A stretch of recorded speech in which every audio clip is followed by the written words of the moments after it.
Nongpok Heirok Primary School Oza Amakhak Leiramle Wachetna San Changdanaba Kharaga Lairik Tamli Leingakki School Fagathansi Mission Kadaida Laikre Education Minister gi Wakhalona Kadomdano Hangnarakli Imphal East District ki Manung Chana Laiba Lamlai Kendra gi Manung Chana Lairiba Nongpok Heirok Primary School gi Fibam Aduki Matik Fatre Leingakna Hanna Yengbidabadagi School asigi building ningkhaire loinana mathak kupliba tin kaya nungsitna humdokre School gi classroom fauba wall gi mathakta amuk wachetna san changdanaba khazenduna lairik tamli School Fagathansi Mission yauna tongan bathabak kaya paikhatpa laikhrabasu Nongpok Heirok Primary School asidadi mami tadabaga pangkhak oire class nursery dagi class 5 fauba leiba mahairoi humfu manga fauba leiba school asida government ki oza Amakhak Leiramle School asibu mutkidana bahaiduna mamang chahi Englising ani kulhumdoi kunmari dagi hauduna mafam asida leiriba Nongpok Heirok Youth Club amadi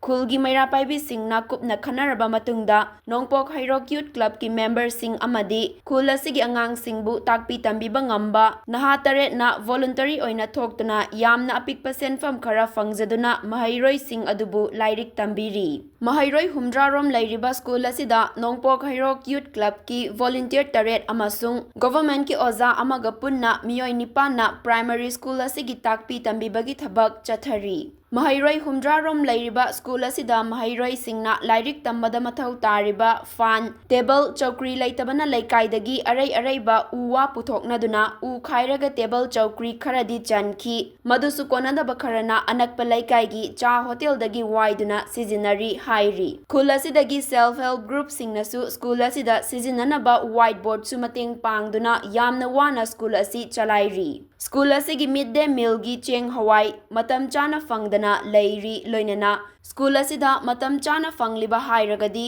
school gi angang singi lairik amasung uniform damak oiri hiramasigi matangda school asigi oza oina leiriba volunteer singna fongdorakpada Englising ani kulhumdoidagi haurakhiba irang asina achauba maram ama oiraga mafam asigi miyamgi sen thumgi awaba kaya lakpa irang asina arapa mafamda macha singbu mahai masing tamba thabada Kudong chadaba kaya lakpadagi mahairoi kaya lairik tamba fangdana mangkhibagi akiba kaya leirakhi thagi tolop fanglabasu fangdrabasu kathokpa amaga loinana mahairoi sing asibu takpi tambibagi thabak asi masana voluntary oina tawrakhibani haiki hiramasigi matangda Nongpok Heirok Youth Club amadi mairapaibi gi miyoi singna fongdorakpada matam kharagi mamangda mari leinaba department singda chatuna awatpa oza sing thabinaba kayarak haizakhiba leire adubu makoina atuba matamda tharaknaba tawgani hairabasu chahi anirom suraba fauba hanna yengbidana leiri adubu mahairoi singdi lairik tambidaba yade khanbadagi club amadi mairapaibi sing tanaraga